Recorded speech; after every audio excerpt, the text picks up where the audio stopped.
Good afternoon, everyone. Afternoon. Oh, come on. I've just drove, well, not today, but the other day, I drove all the way from Newcastle, all right? And all the way down to spend some time with you. Are you doing your emails? No, I'm making notes on the great things you're going to say. I haven't even said anything yet. I know, but I'm ready for it. I'm ready. He's there for you. You spelled my name wrong. Right.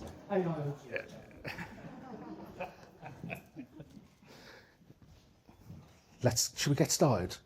Okay, how are we doing? This is like the graveyard shift, isn't it? Like, are we alive? Yeah. Are we? Yeah. Good. Right. I'm gonna do something today. I don't know how long it's gonna take. I'm gonna try something new which I've never done before. But we're in it together. We're gonna do a bit of experimentation.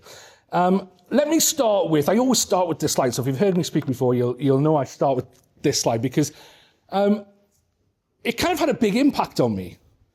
So about 6 years ago it was.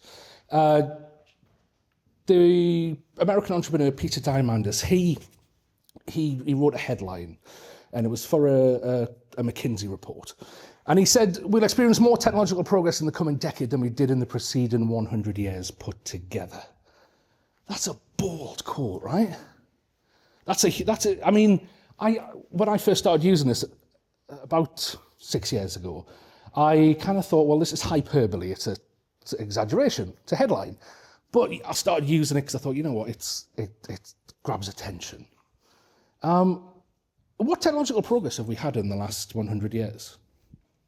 Shout some stuff out at me, come on. Lights. You look really confused. You're like, what? Why are you asking me for? I'm only 18. Satellites. Television. Industrial revolution. I think that was a bit further ago than 100 years. Television. The internet.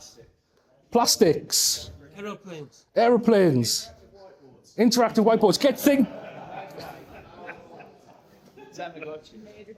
Tamagotchi? I've never had that before. Toddle your teaching partner. Nice. Do you think they're paying for this? Right. We've had quite a bit. And to say we're going to get that much and more, and let's say the next 4 years, 6-year-old core, right, is, as I thought, was hyperbole until that first time I tried the newly released ChatGPT, end of November 2022. And you might have had a similar realization. I suddenly thought, my goodness, if only this is put into the technology that we already have, then we are living in a different digital world. How many of us live a lot of our lives within that digital world? My goodness, our students do. Since the birth of digital technology, we've had to learn its language. Literally, in some cases, invent languages. We've had to then teach people languages. Probably some people in this room who teach those languages, those coding languages. And if it hasn't been actual languages, we've had to really work out how to use these tools. What's the most complex software you use? I'm guessing it's probably your information system, right? All the many buttons you've got to press to get what you need it to do. Then they update over the summer and you've got to go on a webinar to learn how to use it again. For the first time ever, we've got technology that now speaks our language. Now, that is amazing. And I'm sure you've been hearing loads about it today, about the benefits and maybe some of the harms as well. The barrier of entry now is so low for anybody with half decent skills, literacy skills. So low. Now imagine what someone with really good literacy skills can do. And I think our literacy skills are going to be the key driver in this. I mean, they were already quite important already, weren't they? But they've just become so much more important.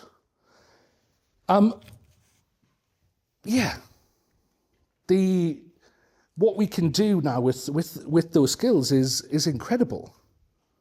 And I was reading something recently that said that if all technological development stopped in the next few months, like all these, like OpenAI, Google, all the frontier companies just said, right, we're going to stop.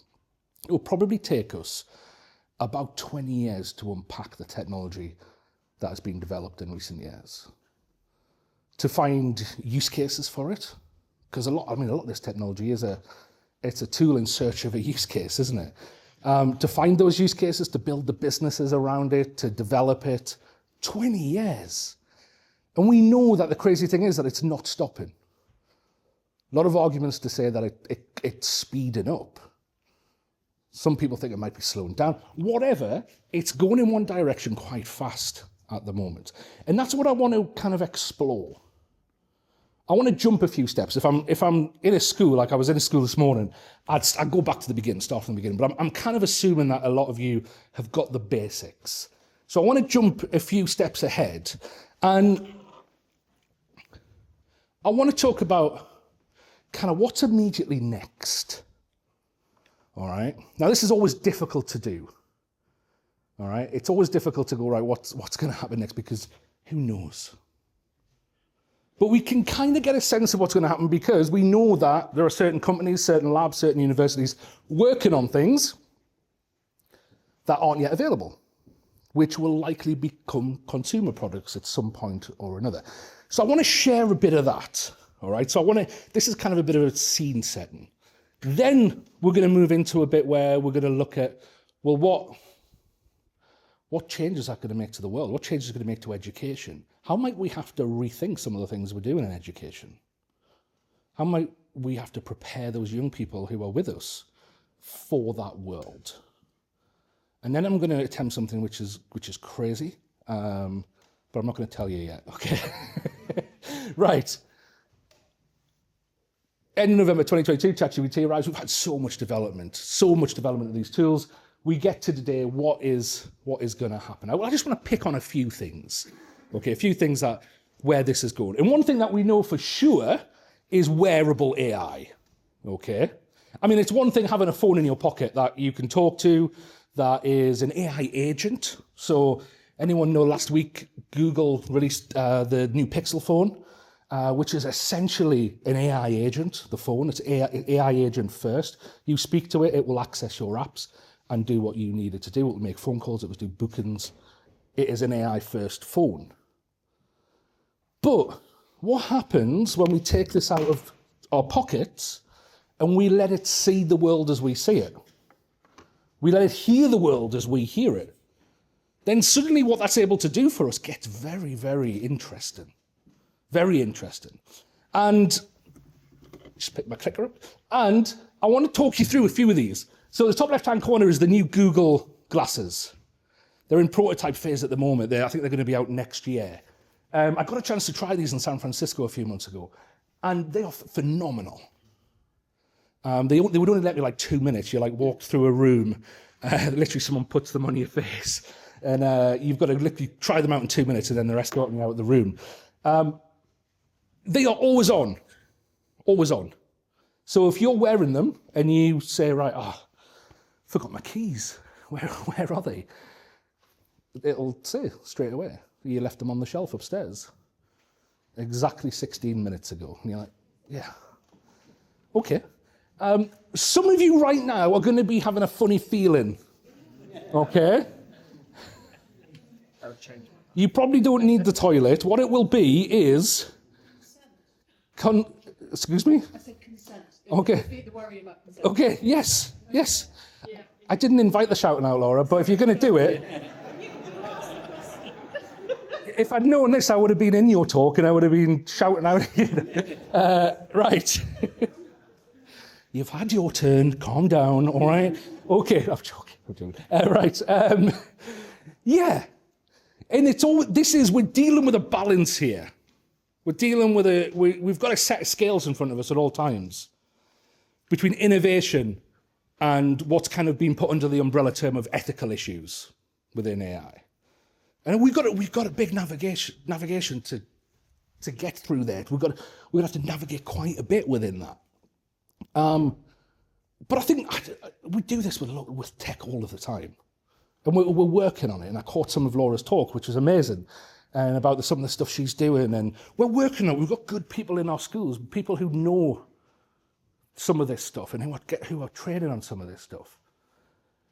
So there's that balance.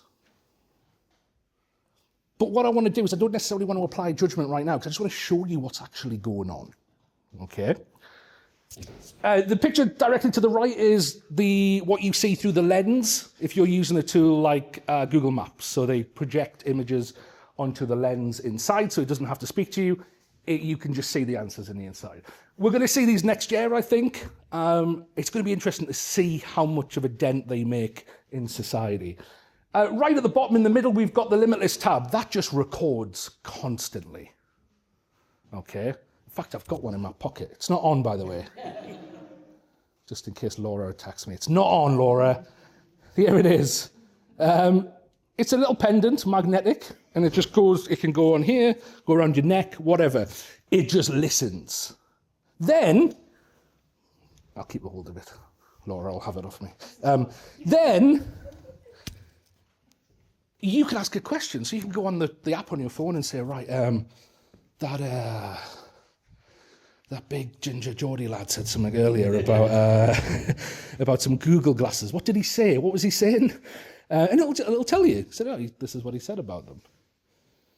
Maybe you're going for a leadership position this year. And so you say, you know what, all the conversations I had over the last week, could you analyse them and give me some pointers of how I can improve my communication going forward? We're on those scales again, aren't we? Between innovation, between concerns. And you're going to find out with a lot of that technology, and I'm sure you have today, we come back again to those scales. Right. The last ones I mentioned, these are the Meta Ray-Ban glasses, the top right-hand corner, been out for about a year and a half now, and they keep getting updates which make them a bit better. So I'm wearing some on my face right now, so I could demonstrate them for you. They're not on all of the time, okay? So I've got to activate them. But if I say something like, okay, Meta, what's the weather like right now? In Crawley, England, it's currently cloudy and 16 degrees Celsius with 95% humidity. Today will be rainy with a 90% chance of precipitation. That is Judi Dench, by the way, if you're wondering. It's an option on the app, so why not have Judi Dench as your personal assistant? I can then say things to it like, okay, Meta, tell me what I can see in front of me. You will see a large screen displaying various images and videos, possibly related to educational training. Okay. I'm going to ask it to teach me something. Okay, Meta, teach me about photosynthesis. Photosynthesis is the process by which plants, algae, and some bacteria convert sunlight, water, and carbon dioxide into glucose and oxygen. Okay, then I could maybe ask Judy for some questions, something like that, get her to quiz me on it.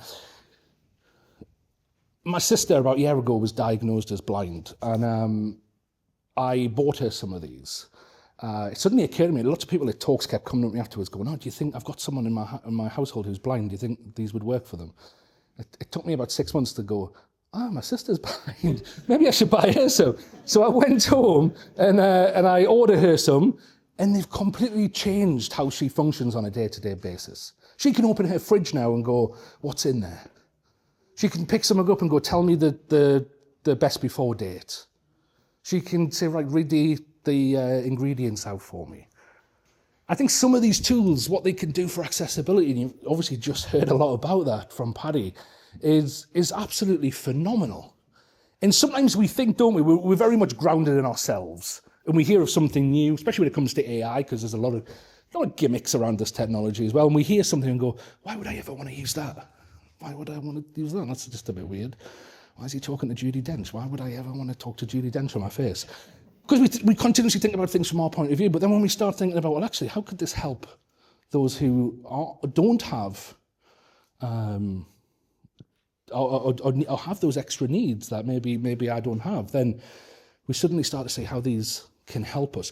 I'm going to keep going because I want to get into some crazy stuff, all right? So I want to look at because we've kind of touched upon what's coming. And there's a lot of money being invested in those wearables at the moment, and it'll be interesting to see how they progress. What I want to look at now is kind of what's happening behind the scenes. It has been happening for the last few years that we haven't really seen anything. We haven't really seen the the knock-on effect in society really yet, but I'm sure we will very soon. Let me tell you a story. So Osaka University in Japan, 3 years ago, they released a research paper, and you can go find this on Google really easily. What they decided to do was train an artificial intelligence language model. Now, how they did this was how you normally do it is especially if you want to upload images into it like these did, you might buy, let's say, 10,000 stock photographs. You tag them, say what's in them. Then you upload them to the AI. The AI starts to learn based on the pattern of the pixels and the colors and all that kind of thing, based on what you've tagged it. It starts to learn what's in there, and then you can start asking it questions and do some interesting things with it. That's not what they did. What they did instead was they got some humans to look at the photographs. And as they were looking at the photographs, each one, they were doing an MRI scan on their brain. And as you can imagine, the MRI scan changed a little bit based on each image because it would make them think different things, feel different things. It was the MRI images that they give to the AI instead. After a while, in fact, a lot sooner than they thought, if you read the report, the AI started to get really good at guessing the type of image the person was looking at based on the MRI scan. Then they did something which, if you've been to see a magician, you will be familiar with. They said to the 4 human participants, close your eyes. So they closed their eyes and they just said to them, right, think of an image in your head, any image, and just focus on it. As they were focusing on that image, they did the MRI scan, they give it to the AI, and this time they said to the AI, could you try and recreate the image that you think this person is thinking of? Now, the images at the top are what the 4 human participants were thinking of. Images directly below is what the AI generated. It pretty much read their minds. Now, 3 years ago, image generators weren't as good as they are now. But I think you agree with me that it's pretty close.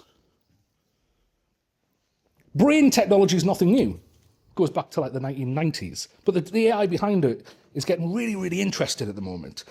I'm sure a lot of you use transcription tools. You use a Google Meet or a Teams call, you can press a button and you get the whole transcription of what's being said in that meeting. Some really cool AI apps that do it as well. So you talk into it and it'll turn it into text for you. We're using this type of technology. There's a university in Australia who are working on the world's first tool that turns thoughts into text. So you think the words and they appear on the screen. Is this our future? At the Cottesmore 2026 conference, is this what we're going to be wearing? Laura, I think you'd look good at it, honestly. So I don't know why I'm picking on you about this whole thing. It's just... She's never going to speak. Is this what we're going to be wearing? Maybe not. Apple just partnered with a company who have a patent to put little microchips in people's bloodstreams that listens or detects electrical signals from the brain. Their thinking is that within the next few years, they want to give you the possibility to use your iPhone with your thoughts. Now, this is coming from the department of Apple that do the accessibility features. By the way, have you tried out the accessibility features on an iPhone? Or just already? Anybody? Just one person. Seriously, if you've got an iPhone, when you get home tonight, go into it. They're phenomenal. You can literally control the full iPhone with your eyes. And they're designed there for people who are paralyzed. It literally follows your eyes and you can control it. It's amazing. And this is what these guys are working on next. This is kind of their next endeavor. And by the way, this is not the first time it's happened. We're doing this already. Early last year, Neuralink successfully installed the first BCI, a brain-computer interface, into the head of a human being. This is that guy.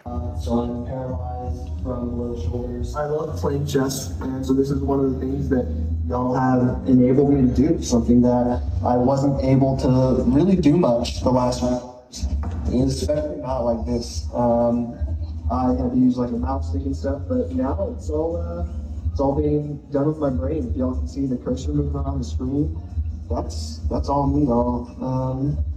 It's pretty cool, huh? Actually, can you pause the song just for the audio coming through? And that was also done with your brain? Yep. It's all brain power up there. So a lot of what we started out with was attempting to move. So I would attempt to move, say, my right hand, left, right. I think it just became intuitive for me to start imagining the cursor moving. Basically, it was like using the force on the cursor and I get it to move right. It's like using the force on a cursor.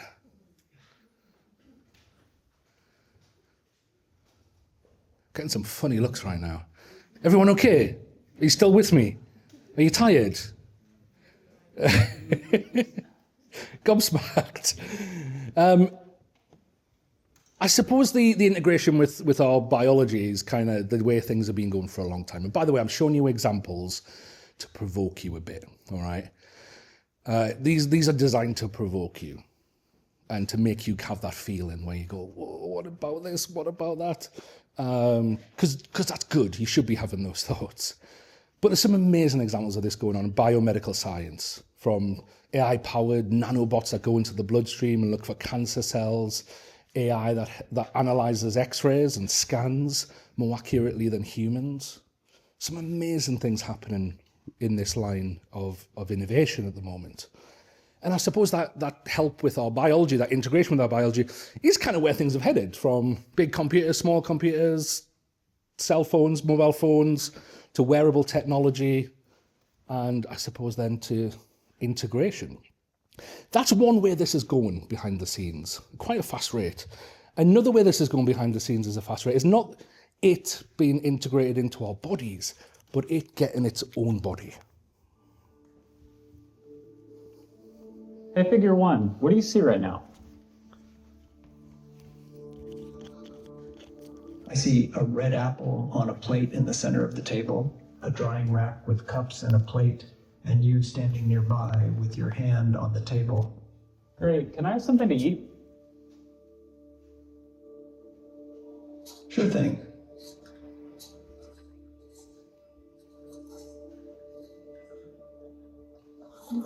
Great. Can you explain why you did what you just did while you pick up this trash?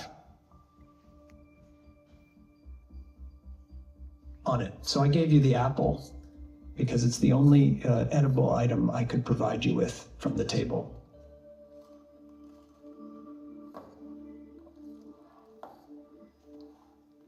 Great, so based on the scene right now, where do you think the dishes in front of you go next?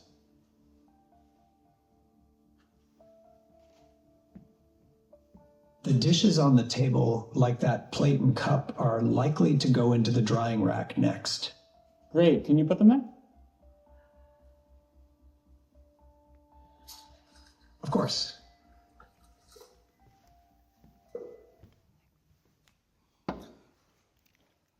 That was the figure one. This is all of the videos you're seeing now is the figure two.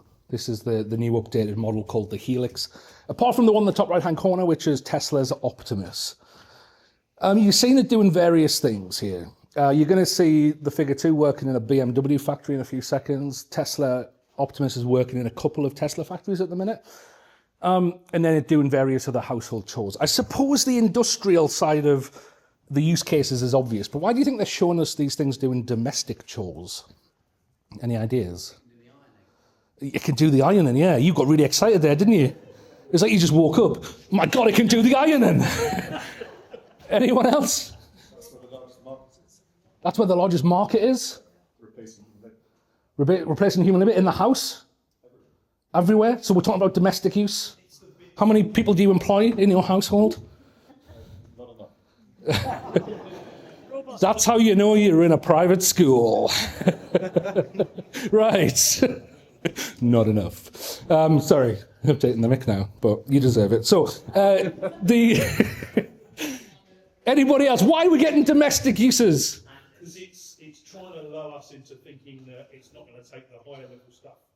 So if we're okay. There's a lot of mistrust in this audience, isn't there? It's trying to trick us. Are you okay? It's doing the mundane stuff, so we don't have to. It's doing the mundane stuff, so we. That time-saving argument, like the washing machines were originally, that we're going to go back into. Okay, yeah. Okay, so that time saving at home. Social acceptance. Social acceptance from the robots. Please love us. We'll fold the laundry. Domestic chores are putting a lot of pressure on working families. So Okay. both parents often work now.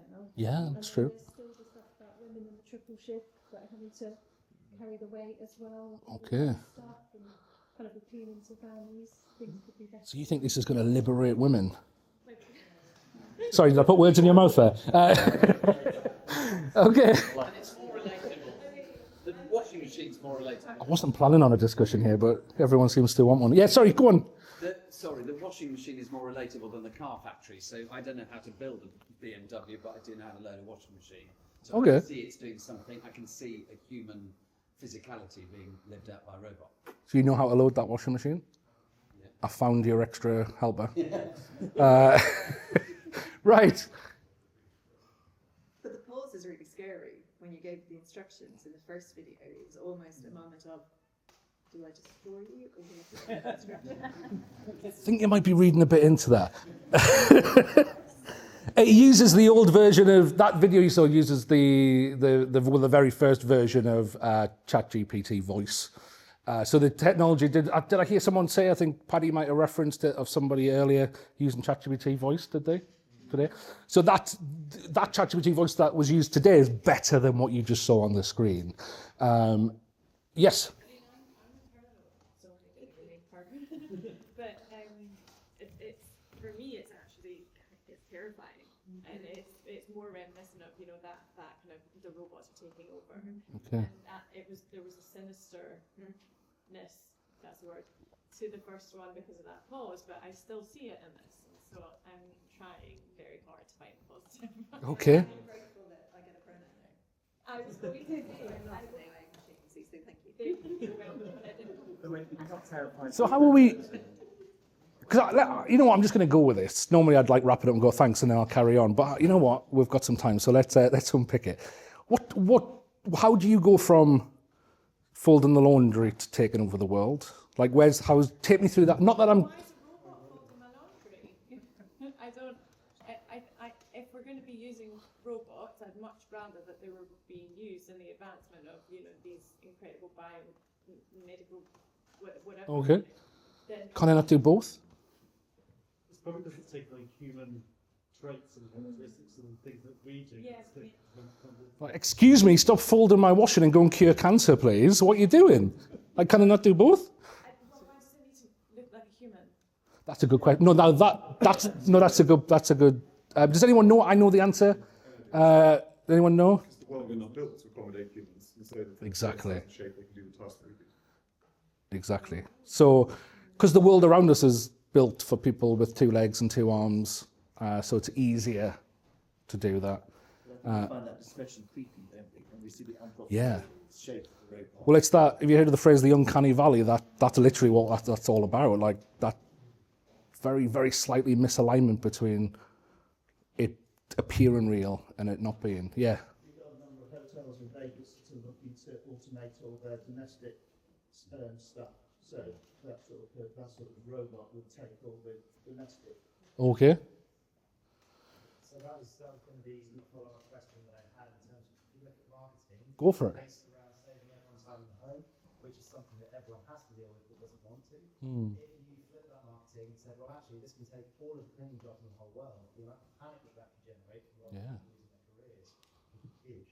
Absolutely, yeah. And that isn't just from the robots. There's a lot of different areas. In fact, we're going to get into that very soon. Okay, like a lot of different opinions there. I suppose going back to the original question, the simple answer is that they're going to want to sell these to you at some point. In fact, Tesla have said that they want the Optimus to be available within 3 years for about the price of a family-sized car. I think they said between $20,000 and $30,000. So you might be forgoing that second car, or that fourth car if you're this guy. And sorry, I've got to keep going now. And you might forego that car and buy one of these one time. There may be students who are joining your school this week that by the time they leave your school could be living with one of these. I was working at a school in Sacramento in California last year, and they've just partnered with a company who've given them the funds to buy one of the Tesla Optimuses for their school. I wouldn't like to do the risk assessment on that, to be fair, but it's gonna, they're gonna get, they've got it. They've got the funds in the bank for this. Good question. I don't know. Why are you interrogating me? I'm not buying it.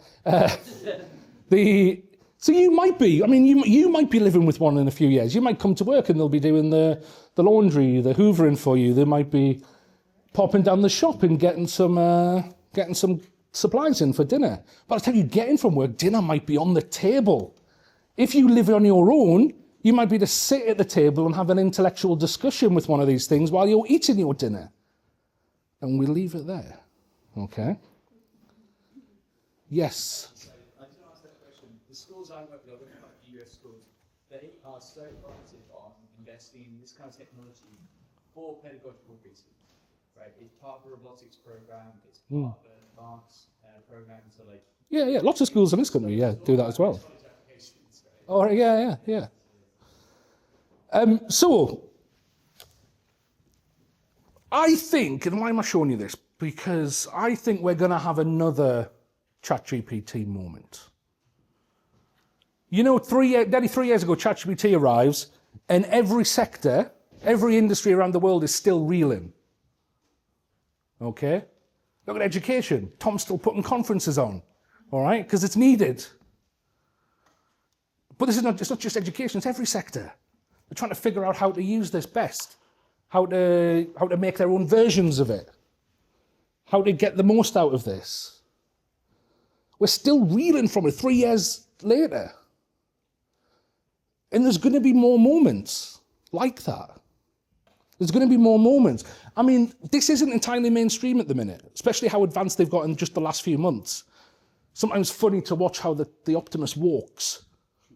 They've figured that out now. It walks perfectly like a human now. They're continuously improving these.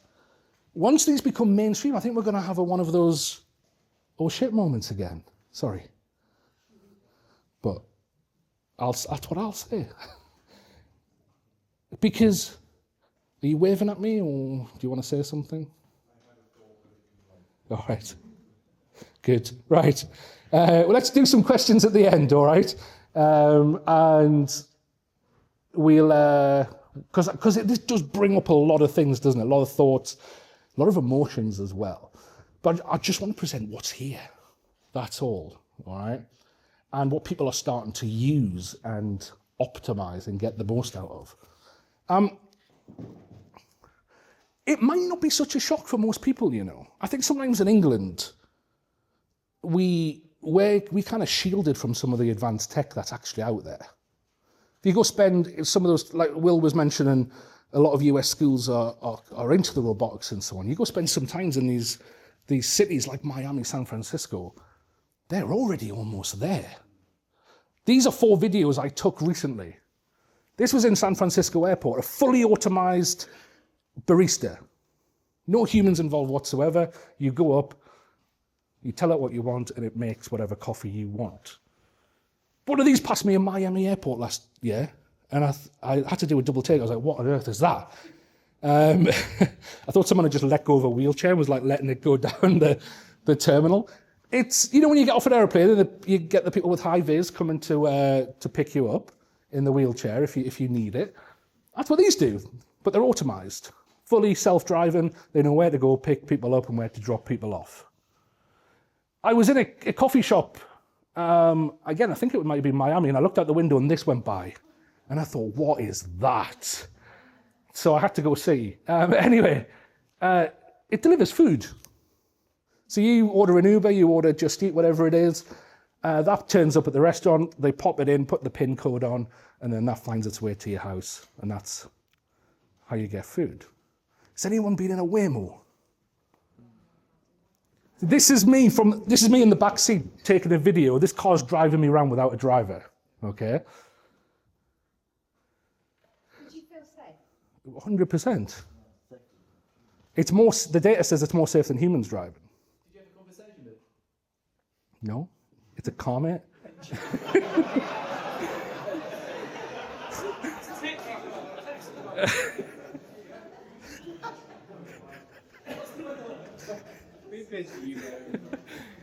If anything, that's why it's a good thing, I think. Like, I can just relax and not have to think of conversation starters. Right. But interesting, the first time I got in, I was like, this is amazing. I even FaceTimed my family. I'm like, look at this, look at this. Second time I got in, I was just on my phone. I was just used to it. It's amazing how advanced technology, like, you just get used to it straight away. Mustafa Suleyman is a British businessman who started a company called DeepMind, and they were acquired by Google about 15 years ago. He wrote a great book about a year and a half ago now called The Coming Wave. And in that book, he says this. He says, consider that children who grew up travelling by horse and cart and burning wood for heat in the late 19th century spent their final days travelling by airplane and living in houses warmed by the splitting of the atom. And I think what he's saying is that this is what we do. This is what the human race does. We get comfortable, and then we invent something that means things have to change. How we interact in our society changes. The skills we need change. And I decided my last book, Infinite Education, which I think you all got a copy of, is that right? Yeah. Amazing. It's a really good book, by the way. I wrote a chapter in there where I tried to do a deep dive into this, and I went all the way back to agriculture, farming, and you can look at the whole history of our species really through that lens, where we invent something, we create a technology, not always digital technology, and it means we have to literally learn how to relive. I mean, with farming and agriculture, we literally had to come together and live in societies if we wanted to benefit off it. No longer were my skills not needed to kill the guy in the other family, but it was now I had to live alongside him so that we could take benefit of this technology. It's what we've always done. Now, when I say always done, I'm not saying we've got answers. I'm not saying it's all going to be okay. We don't have answers for a lot of this stuff. And that's why a day like this is important, so we can get together and discuss these questions, these important questions. We don't have answers. We don't know it's all going to be okay, but this is the technology now of our generation, and probably the next few generations, I imagine, that we're going to have to get to grips with. That is likely going to change how we interact and live in our society and the skills that we're going to need. And that's what I want to get into. That was the introduction. What's the purpose of education? Turn to the person next to you. You've got 30 seconds. What's the purpose of education?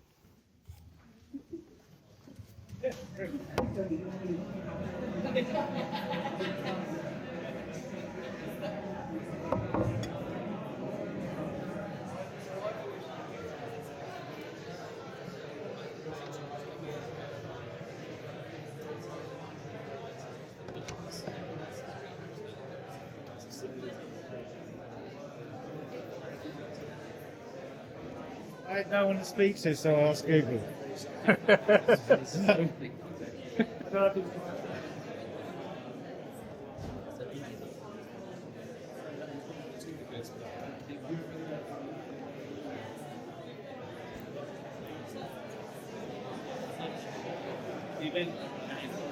Okay.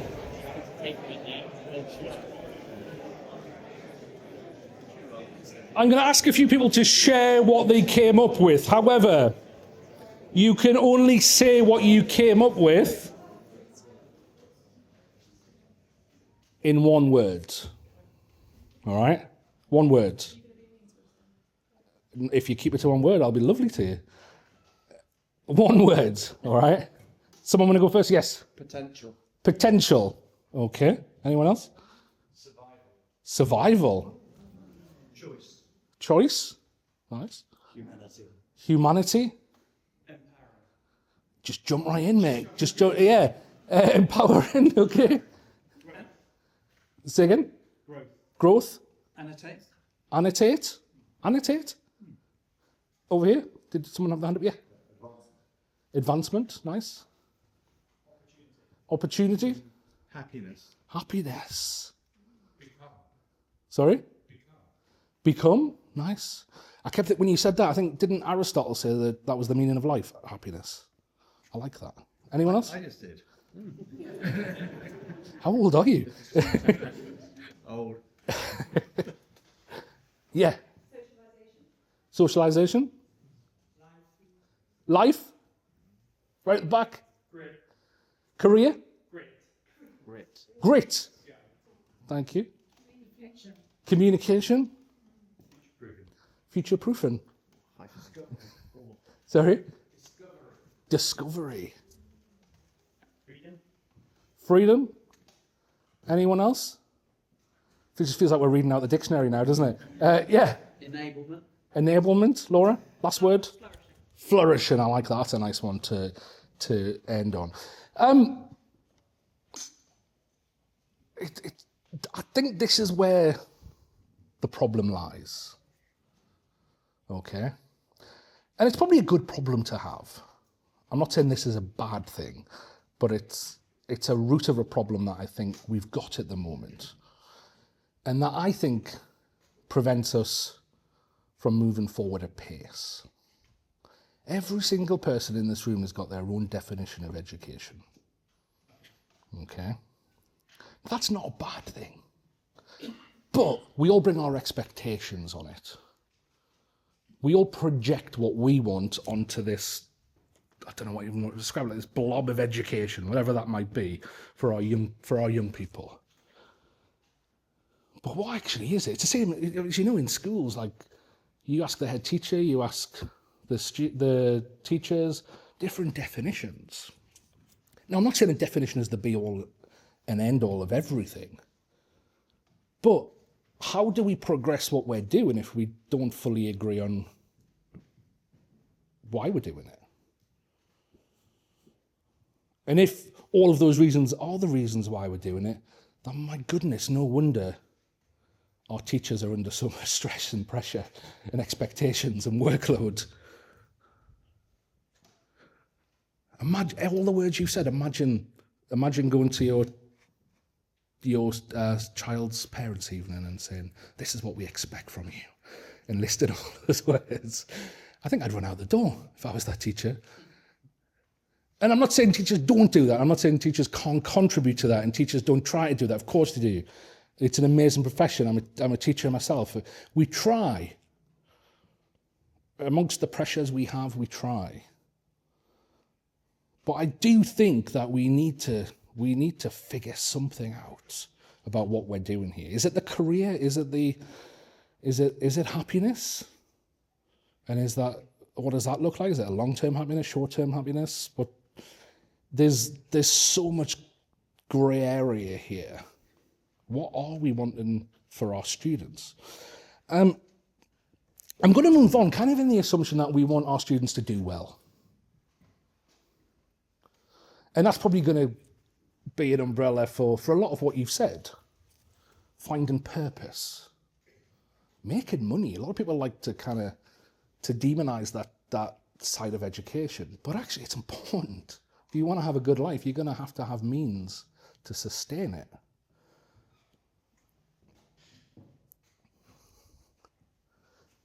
I'm going to come back to that. A year and a half ago, there was a YouGov survey done with Kingston University.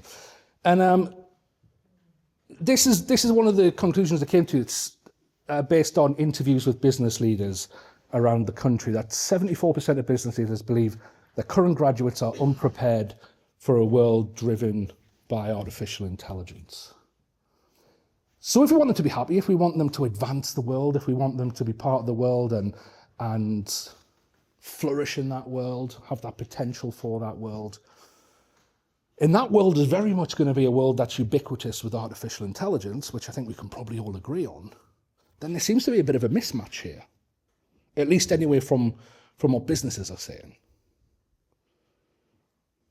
It seems to be that mismatch. And I think it's because we're in a liminal space. Again, I wrote a chapter on this in the book that you've got about what this actually means. And I did loads of research trying to find just work and research on liminal spaces in organizations, and I couldn't really find any. I found a lot for liminal spaces in psychology, and that's where I first heard the term.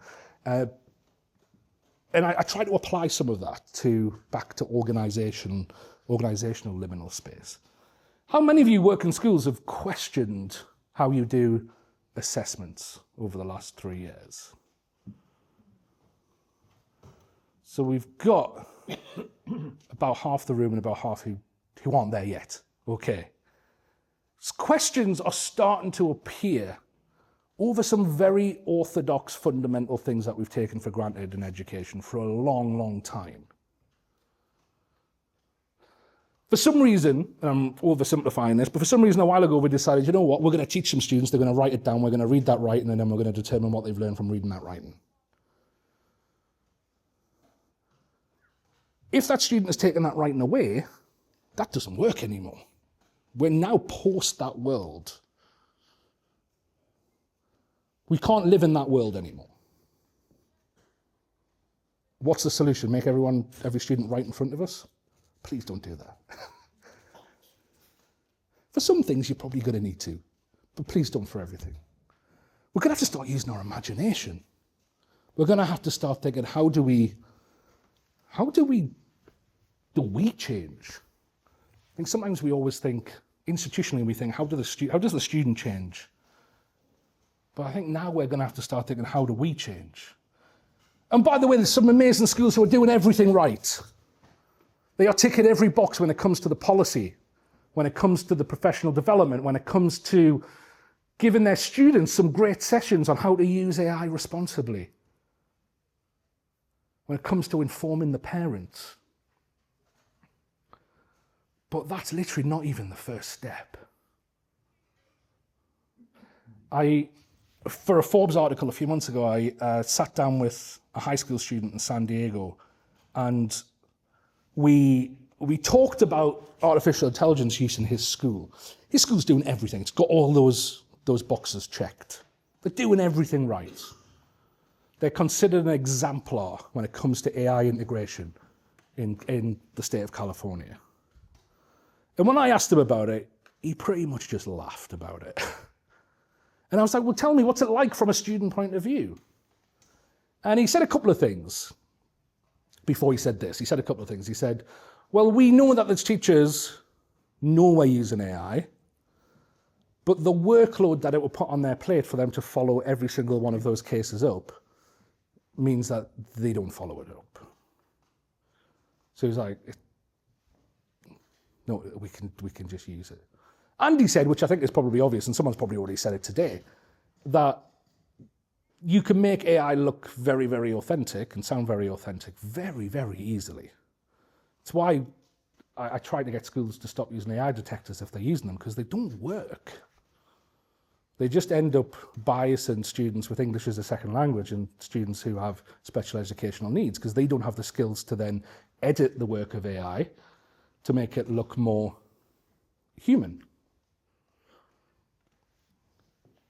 And then he said this. He said, for most students, an assignment is not interpreted as a cognitive development tool, but as a logistical hurdle.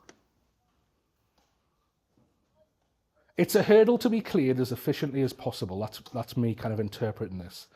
Right now, he said, that mechanism is generative AI. I think sometimes as teachers, we kind of, and I do this as well, and it's going back to the self, isn't it? You know, we're talking about, you come at things from your point of view. If you work in secondary level education, high school education, especially when you're in your subject, it's the most important subject in the world, isn't it? Like, this is what you need to learn. Don't bother with maths, you're going to be a historian, this is what you need to learn. Therefore, I'm going to give you a nice bit of homework tonight, it's really going to help you.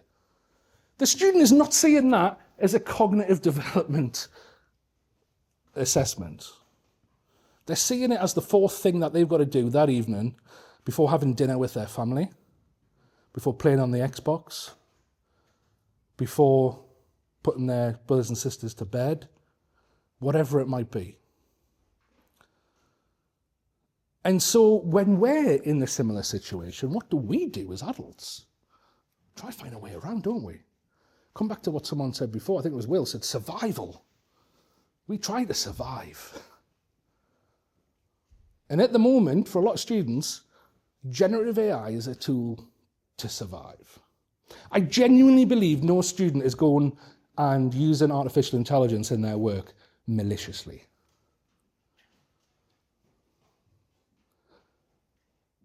Because if they wanted to do the work, they would do the work.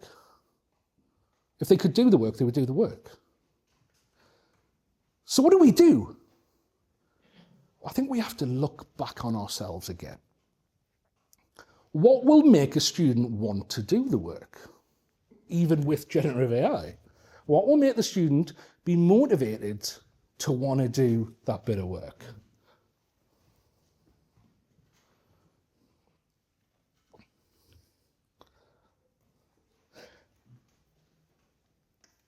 Is everyone okay? Yeah. Yes? Are we good? Yeah? Everyone still with me?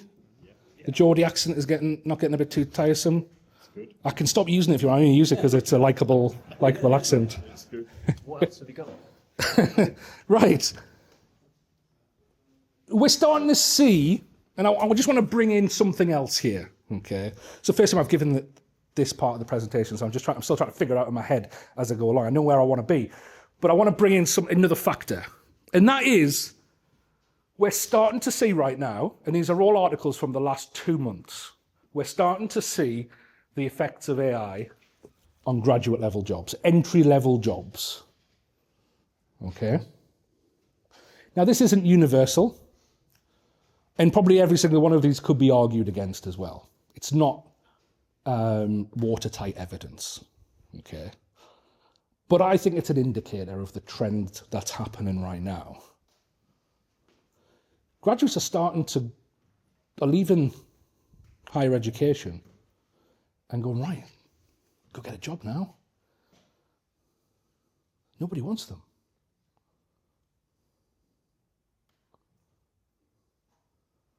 Why? Because they've been trained to do a set of tasks in a company where somebody who's been there a few more years can probably do it without AI. Now this presents whole problems, massive problems. What do you do in a few years' time when people start retiring and there's no one to replace them? There's whole problems, whole philosophical, economic issues we could go into from this. But again, I don't want to really go into that. I want to focus on what's actually happening, what's happening right now for our students. And I want to have a look at something. I want to have a look at this. I want to go back to the 18th century, all right? And look at some of the economic factors here. Didn't think this was going to turn into an economic lecture, did you? I'm trying something new. Give me a chance, right? We had Adam Smith. Adam Smith came up with the 3 factors of production. How do we produce wealth? All right? And he looks back over time, he looks at industry, and he goes, well, it comes from 3 things. It comes from land, it comes from capital, it comes from labour. Land, literally meaning land, or the properties on the land.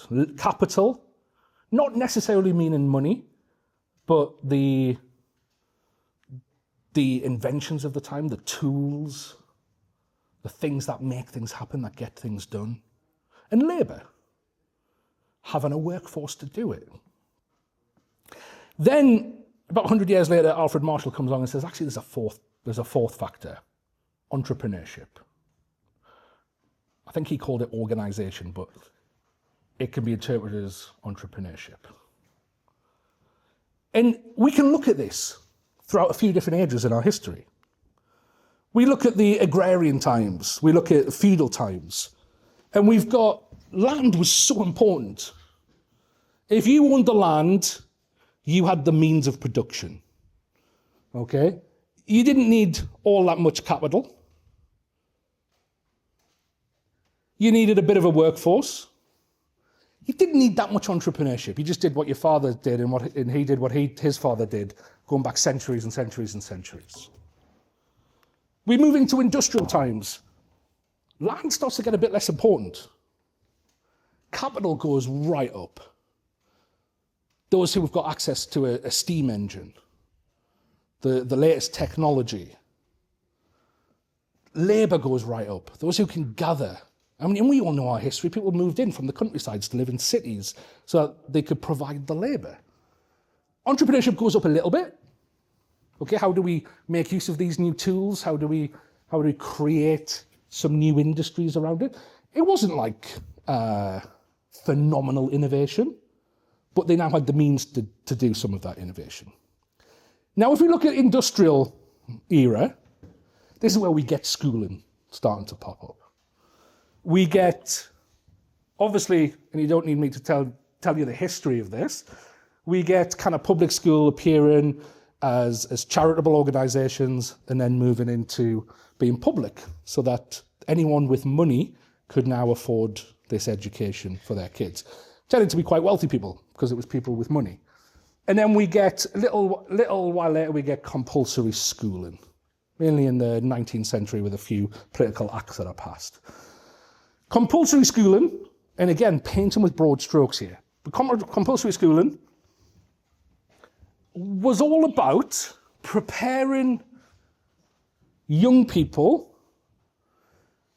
to be the labour and giving them the skills to use the capital. Okay, you with me? To be the labour and the skills to use this. Make the factory run.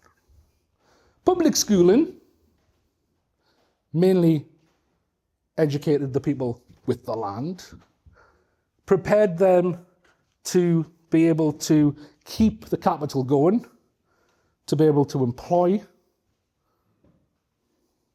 and a bit of entrepreneurship in there as well. Mainly through social means, by the people who they hung around with and their connections. We get to the information era, kind of the 80s. We get to the information era, the dawn of the internet. And all of a sudden things start to change a little bit. We get entrepreneurial skills start to rise and rise and rise. All right, I mean, we look at some of the biggest companies in the world started in someone's garage. They didn't need huge amounts of land to do this. Labour comes down a little bit because we now have some advanced data tools that can take up some of those jobs, a bit of automation. Capital goes down a little bit, and like I said, land goes down. We're now entering what's being dubbed as the intelligence age. Entrepreneurial skills are now the most important. Land, I mean, if you've got land, you're still going to make money from it, but it's not necessary. Capital gets interesting because you could say artificial intelligence comes under capital. It's a tool to get things done that's being created. So that starts to change a little bit. That's why I've coloured it a different colour. And then labour goes right down. What is it we see? A lot of these tech entrepreneurs said they're expecting in the next couple of years probably the first billion-dollar company, and that company to be a one-person company because of the AI tools that are around. Anyone with a computer, suppose you could put that into the capital bracket, with a location that doesn't belong to them, let's say Starbucks, and using that capital as workforce, if they've got the right entrepreneurial skills, can be just as productive, can be really productive. So in that world, if enterprise is now the most important means of production, how should education evolve to prepare students for this reality? Question time again, all right? 1 minute, person next to you. How should education prepare students for this reality? Go for it.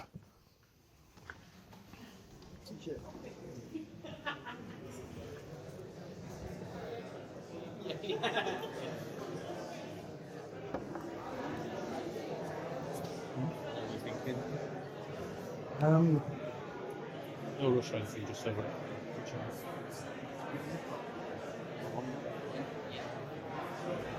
I don't know, to be honest, because the next bit is the bit that I've never done before, so I've got no idea. Okay, yeah.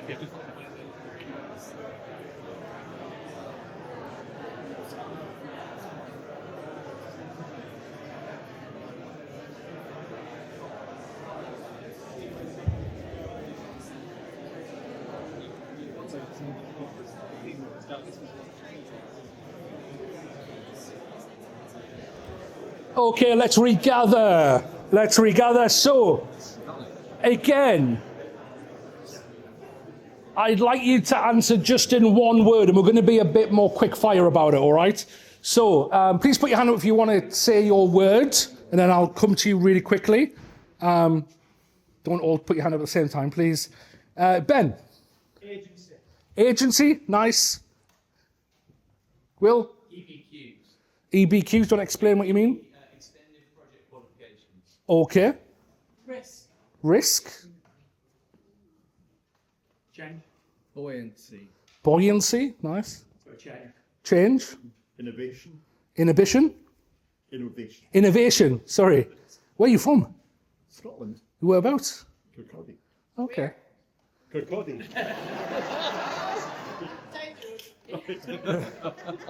You okay? Yeah. Oh my goodness. But you've never had that reaction before.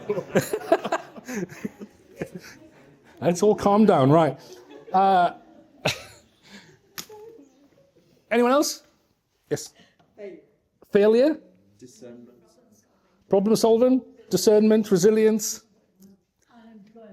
Unemployment? Empathy? Yes. That's a long word. Say that again. Collaboration with industry. Nice. Creativity. Real life. Relevance. Okay, interesting. Community. Steve? Letting go. Okay. Letting go. What do you mean by that, Steve? Allowing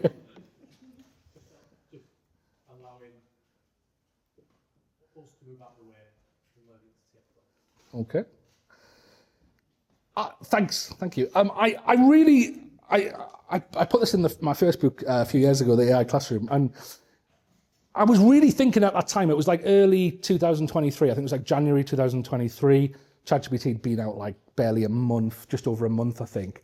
And I was really trying to think, what skills are we going to need? Let's say if you've got an intelligence in your pocket that could literally answer any question, let's say.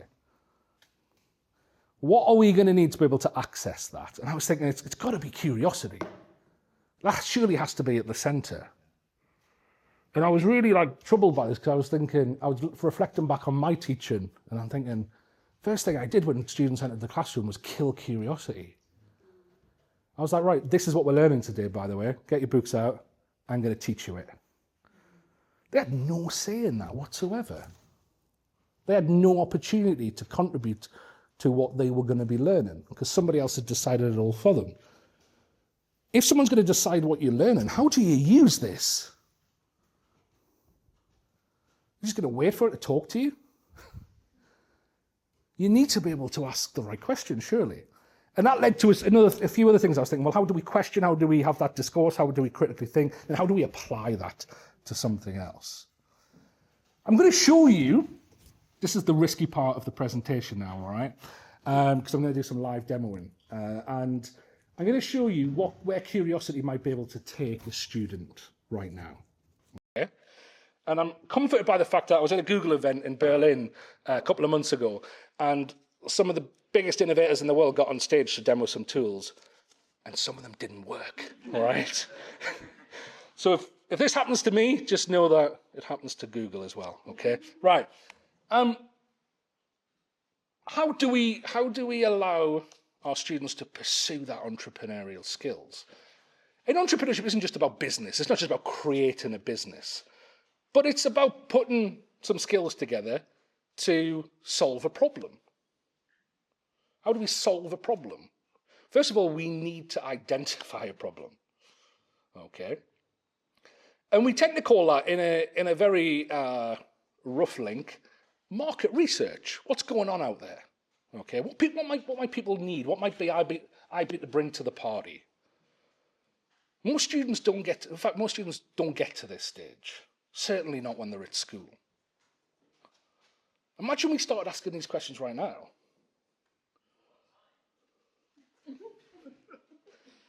What time? Is that a covert way of saying, come on, mate, it's 4:30? What? I knew that's what I was talking about.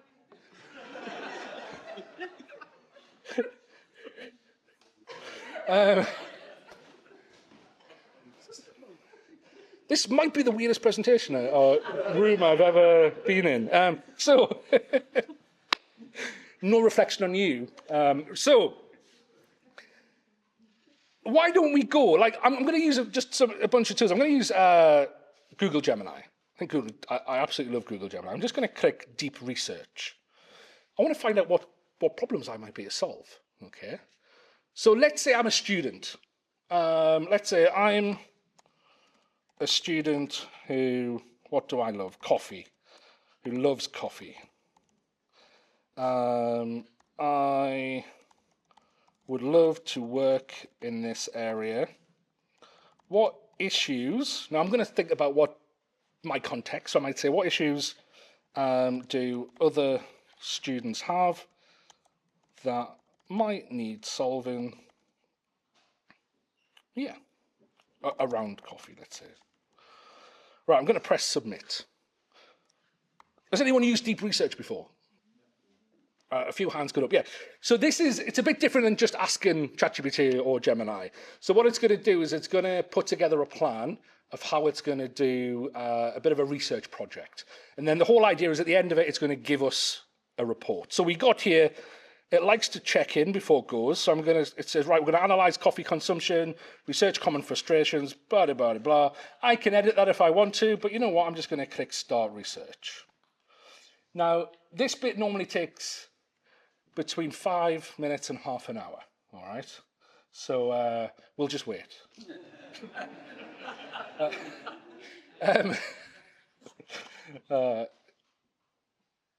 Tell me, told you this bit was new. Tell me, wait, those of you use deep research, what have you used it for?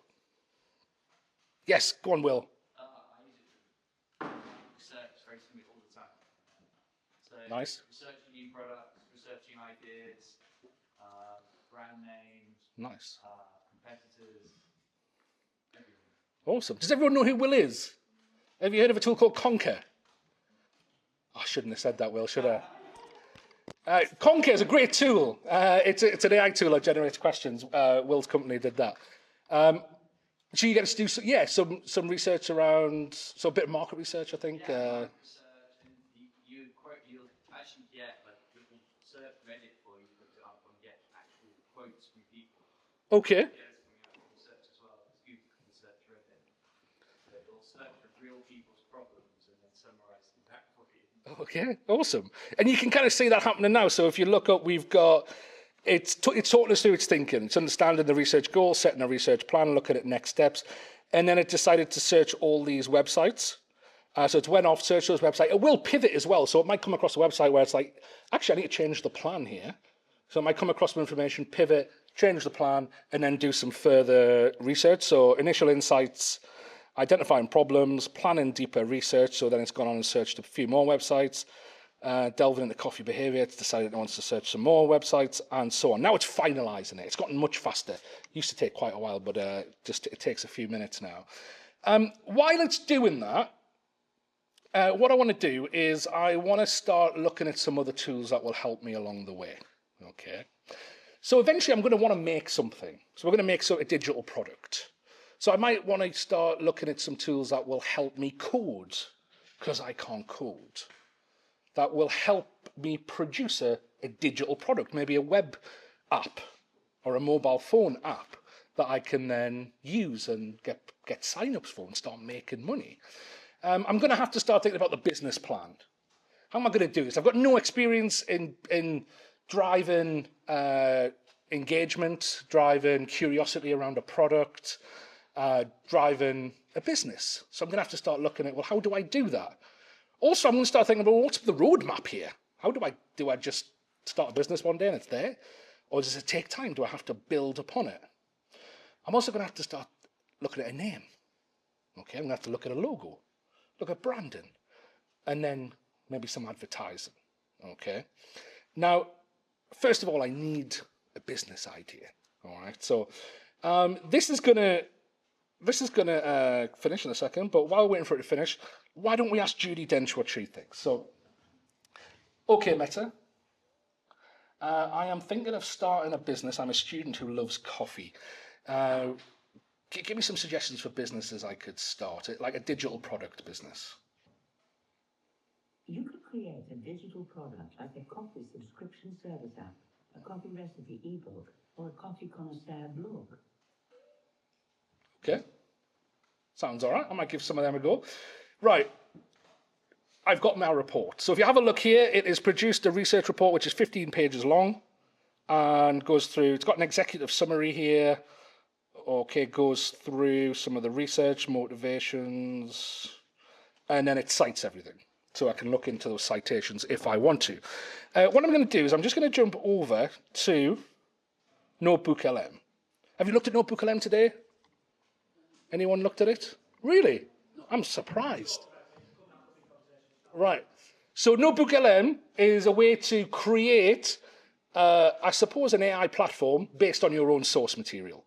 So I'm going to go to Google Docs and I'm going to add that research. And you'll see on the left-hand side that it has put that research document into my source material. Now I can interact with that research report I've just created. So let's say, and I think Paddy mentioned you can create a podcast earlier with this. You can do a lot of things with it. Let's just do a briefing doc. I just want a one-pager. So I want to reduce that into a one-pager so I can get my mind around it. Also, I'm just going to ask it some questions in the middle. What is the best business based on this report? I'm also going to create a mind map so I can get an overview of everything. Okay, the financial wellness coffee subscription, the caffeine and wellness hybrid. It's telling me the problem that it's addressing, the solution. This is all coming from that report from Google. The student-led micro-franchise. Okay. Let's have a look. The venture directly tackles student financial burden. Coffee shop subscription service that goes beyond offering lower costs. Okay. I'm a student. I don't want to open a coffee shop. Instead, let me point people in the direction of cost-efficient coffee shops instead. So what I'm going to do is I'm going to go back over to, by the way, let's have a look at that mind map it created. So if I want to see that visually as well, I can see that visually. It's created a full mind map based on that report. So I can jump into it further and then interrogate that report a bit more if I want to.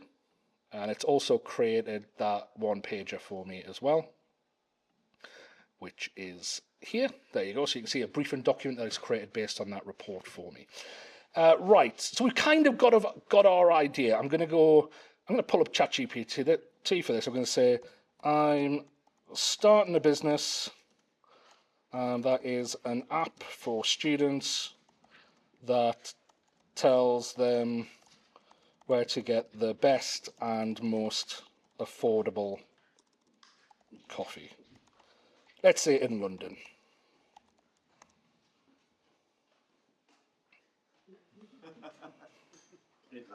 It loves everyone, that's the problem. I sounded really jealous there, didn't I? I don't know where that came from. Right. Okay, okay, right, I'm just gonna stop it because I want to talk to it. All right, so it's given me a few names already. So Flat White Finder, that's terrible. Broke Brew. Give me some better names. We like caffeined. Decaffeined? Caffeine. Caffeined, okay. You said we? He said he liked it. Oh, right, okay. I reckon that's sweet. Caffeined, yeah. I'm going to go for something a bit more simple, if that's all right.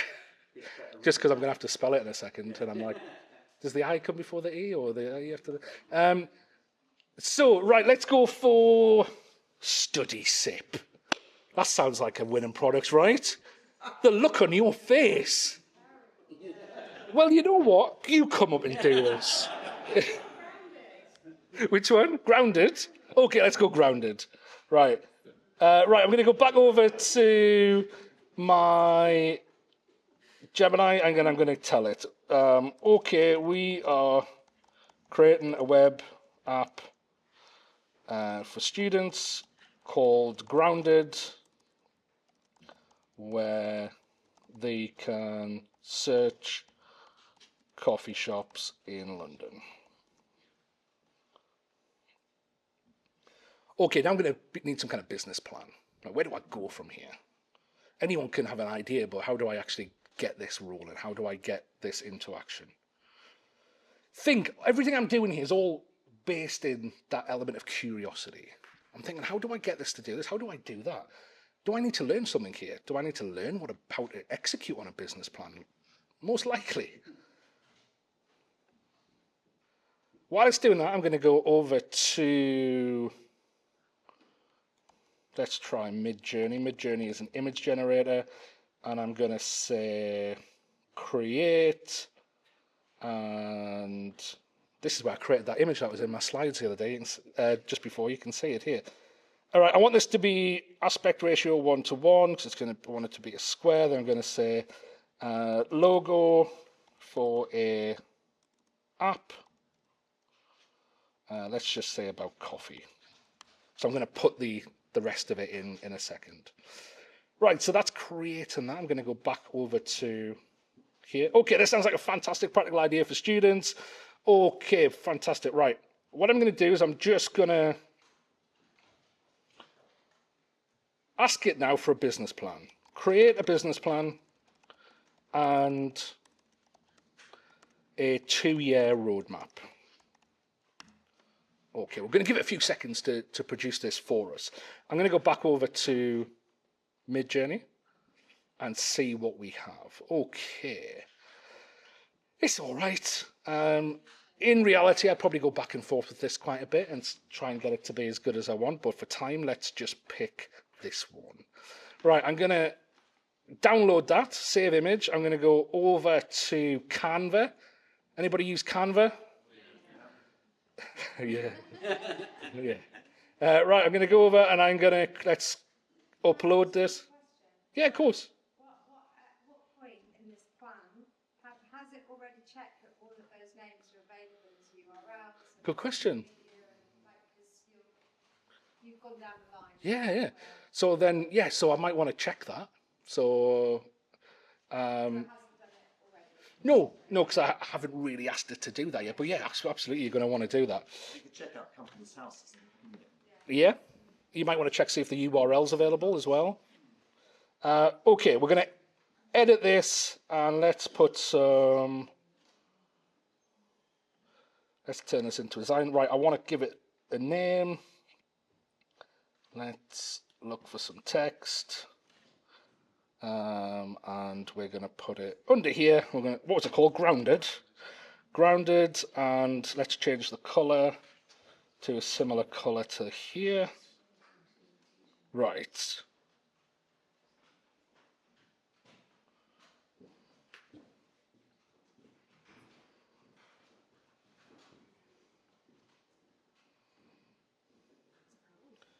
Okay, we've got a logo. I'm going to download this now. So I'm going to click share, download, PNG, that's good. Right, I've got that as my logo. Right, I'm going to go back over to Gemini.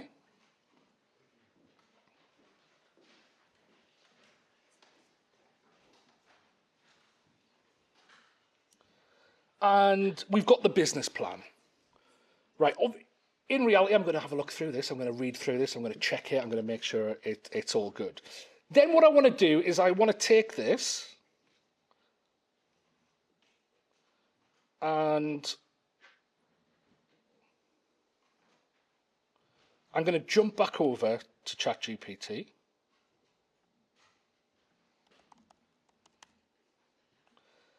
Now I want a pitch deck.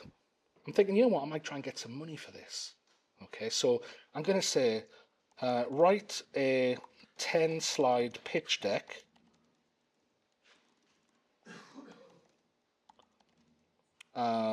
to attract early investment in my new app. This is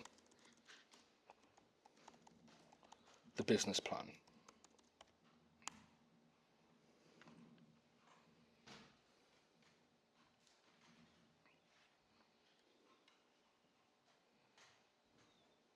Okay, we've got an outline of some slides now. So I'm just going to take them, I'm going to copy them.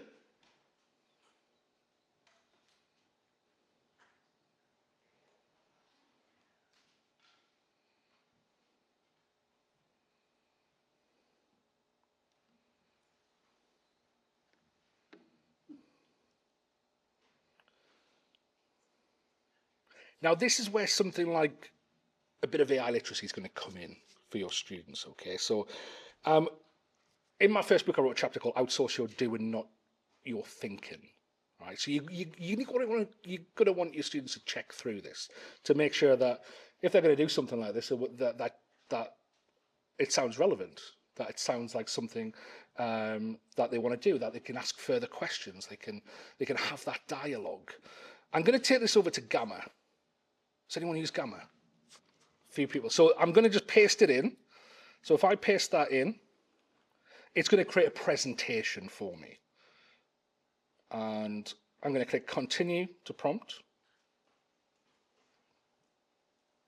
Right, it divides that up into different slides, as you can see. I'm going to choose a style, click generate.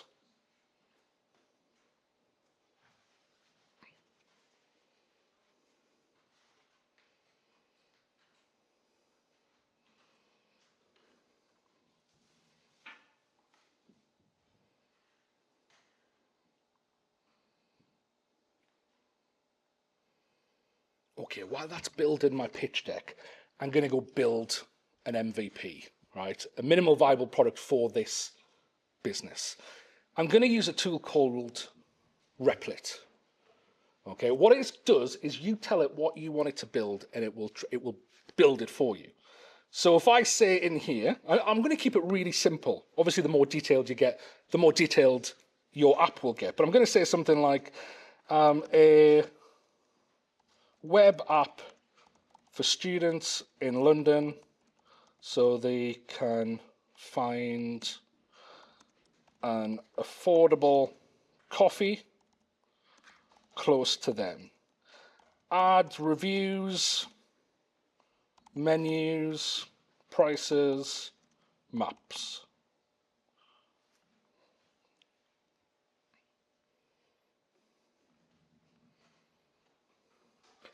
Okay, what it's going to do, a bit like deep research, it's going to bring back like a bit of a plan for me as to what it wants to build out. Now, this is a great way for if you want students to start to bring some of their ideas to life. Okay, I used to teach business studies, and you get them to do a business plan. All right, they have some great ideas around it. That's as far as it goes, really. And it's interesting because now those entrepreneurial skills can go further. They can literally build things using this technology. And you can see here it's saying this is what it's going to do in the initial version, and it's designing a preview for us of what it's going to look like. I need to approve it, and we're going to watch it code our app. So right now it's going to give us that first homepage so we can get a sense of what it's going to look like. While it's doing that, I'm going to go back over to Gamma, see if our pitch deck is done. Right, so our pitch deck is done. I'm going to need to do a little bit of work with it. Obviously, we're collaborating with the AI here, but it's got some great information in there, and follows kind of that traditional pitch deck feel. So that's why I said you want to outsource your doing, not your thinking. All right. So you're getting it to bring ideas to life, but you want to double check this. My son's about to start university in business management. Right. It's really entrepreneurial, and I'm like, why is he bothering? Well, but then if you think so, the people who are using these tools the most are the people who've already got a lot of skill in it as well. So I don't think it's pointless. It's a bit like the. It's terrifying that he can learn so much in a self-taught way. And Yeah. you ask the question about what future of education. Like, really, I think Louise made the point before about it's not happening quickly enough to change. We're not ahead of ourselves enough. And that's kind of the point I'm trying to get at, because, and I don't know if I'm making it well, but I'm trying to get at that point that with a bit of curiosity, a bit of questioning, having AI at your fingertips and what it can do means that you can do so much. And it's why I kind of set it up with the whole kind of entrepreneurial skills, moving from teaching our students to be able to use the capital of a business and actually create their own. The fact that they can't get jobs, what does that mean? Do we just go, oh, well, no jobs for you, whole generation without jobs? Or do we say, you know what, let's give you the entrepreneurial skills so that you can go out and create your own job, so that you aren't relying on another company to necessarily employ you? Now, this is very broad strokes. Not every job's not going to go, but wouldn't it be great if we give our students the skills to be able to make their own work in a way that is meaningful and that they can make some money out of it and find their purpose? Yeah. Is there not a reasonable expectation, though, that a little bit further down the line from the scenario you're describing, is that somebody with no particular entrepreneurial skill or curiosity could just say to an AI, make a fun company and do all the work for me? Yeah. No. Because, well, you have to be in the world of artificial general intelligence. Yeah. Of course, the AI can solve every problem, in which case the AI doesn't need humans, in which case we're in a whole different place. For at least the next few decades, ingenuity, ambition, creativity, get up and go, whatever it is, creative, like all of those things will differentiate people who can make stuff happen versus people who don't. I'd say it's a very confident statement to take the next 10 decades. I think decades. Several decades, you said. Yeah, but it's right. If I believe that, some people believe there'll be AGI in 2027. That's a very, no one's talked about that. It's a very bleak, another conversation. I think it's, I heard the phrase recently, what was it? It was something like disposable software. You know how we have like the clothes industry now, we have disposable clothing, like people literally go to Primark, buy something for one day, chuck it out. Are we getting into that was completely the wrong example to use with you, sir, Primark. I'm really sorry. It's a shop where people go in and they can £5 for a top. It's amazing. So I'm sorry. Like disposable software. People just kind of coding up their own bits of software. I suppose you might have heard the term vibe coding, so people just creating their own little bits of software here and there to do little jobs. It's going to get better. It's going to get better. In fact, this was one of the questions I got a chance to sit down with the people who make the coding software at Google in like a little round table. And I was really fascinated by this because I was like, well, at the minute, it's all right. Some of this is all right, but how far are we from me being able to go, right, create a website, click a button, it's online, it's got Stripe built into it so it can take payments. And you can do that. This is built the coffee app. So, right, so we've got kind of the basic framework of the coffee app now. Exactly what we described. Notice the map isn't in there because you're going to have to put an API, which is you have to plug a map into there. But that will be my next stage. I might go over to ChatGPT and say, how do I plug Google Maps into this? And then see what it says and then come back to it. I can publish this as well. Back to the conversation with the guys from Google, they were really confident. You might say, well, they're making this, so of course they're going to be confident. But they're really confident that they're not far from just with a prompt being able to make fully functioning software. Now, how complex will that software be? Again, it'll probably get better over time, but I still think, and I kind of agree with Will to a certain extent, that you're still going to need the wraparound skills. But you can ask AI for that as well. You can say, how do I'll let you into a little secret. I wasn't planning on saying this, and I haven't really told anybody, but I've just built a full platform. I've been working on it for about 6 months now, and I don't know how to code, and it's taken a long time. It's taken 6 months to do. It's not something I've just went, right, create this for me. But it's fully functioning. It works. It's really good. No code. I still don't have any coding skills. But I knew, and I think we're still going to have to bring the ideas. Do you know what I mean? Like, we're still going to have to, you still need that entrepreneurial ability to spot the right solution. Okay, ChatGPT can maybe do some market research, can find some ideas for me, but I'm still going to have to, and that takes failure, doesn't it? Like people said before, failure, letting go. And there was, I think there was a bit of a consensus in the room that we're going to have to iterate, we're going to have to try things, fail at them. But I think what this does is it allows us to fail fast. I can spin this up. There's amazing terms of work and what you've done this afternoon, isn't there? For a class. You know, there's so much that will come out of just what we've done this afternoon. Oh, yeah. And I think that's, and then those wider skills of going, okay, I mean, imagine your school went, right, literally start the business. See how much money you can make. And then a few weeks' time, it falls flat, it doesn't work, nobody wants to buy it. Then the lessons you could teach that student about, right, well, what do? Do you go back to your room and cry about it? No, you go, right, well, how can I adapt that? How can I tweak it? How can I go back to the drawing board and maybe think of something else? And this is not like, this is nothing that someone's telling you for the first time, obviously. I heard from a good friend of a few of us who sadly passed, David Price. He used to work with WD-40. And I mean, they call it WD-40 because it was the 40th iteration of that product. And pretty much every entrepreneur has got stories like that. So it's what I'm showing you is students can have the means, but they're going to need us as educators, as a school, to give them those wraparound skills, the outlook to be able to do this well.